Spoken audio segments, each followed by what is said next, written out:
पंजाब में by elections की डेटों का भी अनाउंस तो नहीं किया गया, लेकिन इस उपचुनाव को लेकर सभी पार्टियों में सरगर्मियां पूरी जोरों पर है। जहां पहले आम आदमी पार्टी की तरफ से अपने उम्मीदवार संजीव अरोड़ा को उतारा जाता है, तो बाकी पार्टियों में खलबली मच जाती है। हालांकि अभी तारीखों का ऐलान नहीं हुआ, लेकिन पार्टियां पूरी जोरों के ऊपर इस सीट के ऊपर चुनाव की तैयारियों में उतरी हुई है। लगातार चौन प्रचार चल रहा है। कारण क्या है? ये सीट इसलिए अहम हो जाती है क्योंकि 2027 के चुनावों का कहीं ना कहीं रूपरेखा के रूप में इस सीट को बड़े अहम तौर पे देखा जा रहा है। वहीं अगर भाजपा की बात की जाए, कांग्रेस की बात की जाए पहले, तो कांग्रेस की तरफ से भी भारत भूषण आशु के ऊपर ही एक बार फिर से दाव खेला गया है। भारत भूषण आशु इसलिए भी अहम हो जाते हैं क्योंकि इस सीट पे लंबे समय से वो काबिज रहे हैं। हालांकि 2022 में इस सीट पर उनको खामियाजा हुआ क्योंकि उन्होंने इस सीट पर गोगी से बड़ी हार का उन्हें सामना करना पड़ा था। हालांकि दोनों में एक गहरी दोस्ती, लेकिन वो दोस्ती राजनीति में कैसे बदली, कैसे दोनों अलग थलग हुए, ये कई तरीके के सीटों को ऊपर गरमा दिया था। अब ऐसे में संजीव अरोड़ा, दूसरी तरफ भारत भूषण आशु सामने आते हैं और दोनों में गहरी दोस्ती। अब इस दोस्ती में टक्कर जो है राजनीति की है, दाव दोनों के ऊपर खेला गया है और दोनों की राजनीति के तहत 2027 के चुनावों की रूपरेखा तय होगी। लेकिन यहाँ पे भाजपा को लेकर भी जो है कहा जा सकता है कि उन्होंने भी अपनी सरगर्मियाँ बढ़ा दी हैं।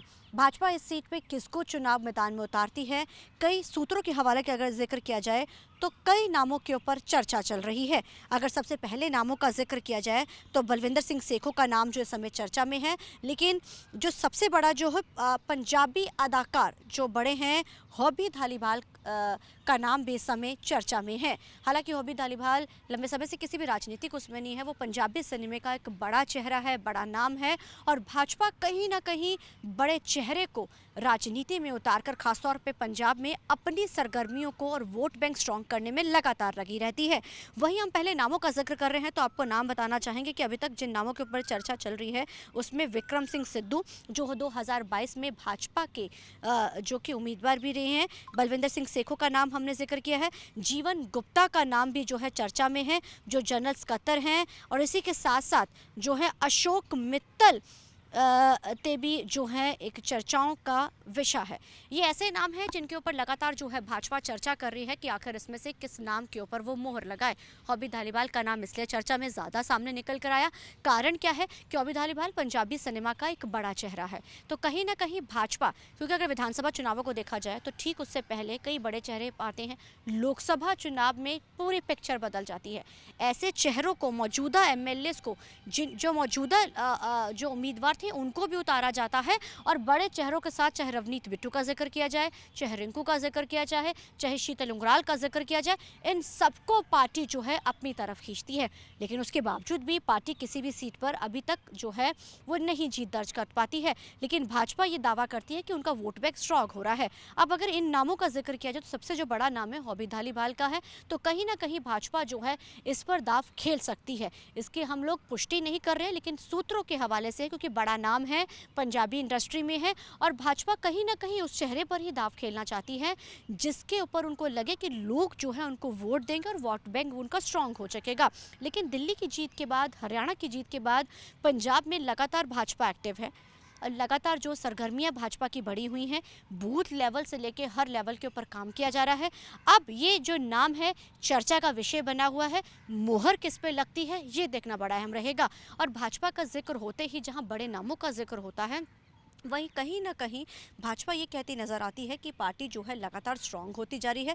27 में पंजाब में कमल खिलेगा और हरियाणा के सीएम भी लगातार कई बार ये बात कहते नजर आते हैं।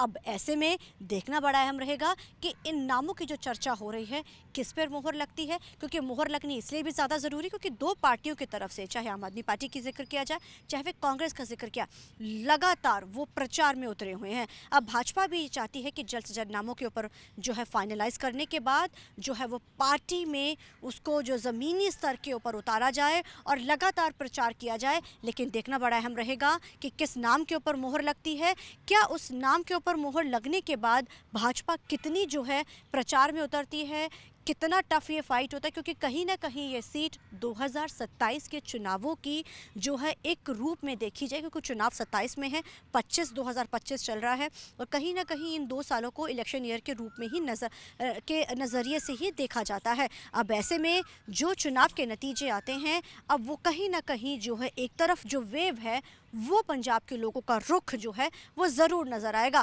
लेकिन ये भी इस चीज़ से डिनाई नहीं किया जा सकता, चाहे कोई भी लोकल चुनाव हो या फिर उपचुनाव हो, सो सत्ता की सरकार के होते हैं, लेकिन 27 के चुनावों की रूपरेखा के रूप में इस बार के उपचुनावों को ज़रूर देखा जा रहा है। अब देखना बड़ा अहम रहेगा कि लुधियाना में जो उपचुनाव होंगे, अभी तारीखों का ऐलान नहीं हुआ, तारीखों का ऐलान होने के बाद जब चुनाव होते हैं तो टक्कर जो इन 3 पार्टियों में है, हालांकि अकाली दल अभी क्योंकि अपने आपस में ही चीज़ों में जो है ताना बाना में वो उलझी हुई है, प्रधानगी की उन्होंने चुनाव करना है और प्रधानगी के बाद शायद इस बार उपचुनाव में अकाली दल भी नज़र आए, लेकिन इस समय जो टक्कर है वो आम आदमी पार्टी, कांग्रेस और भाजपा में रहने वाली है।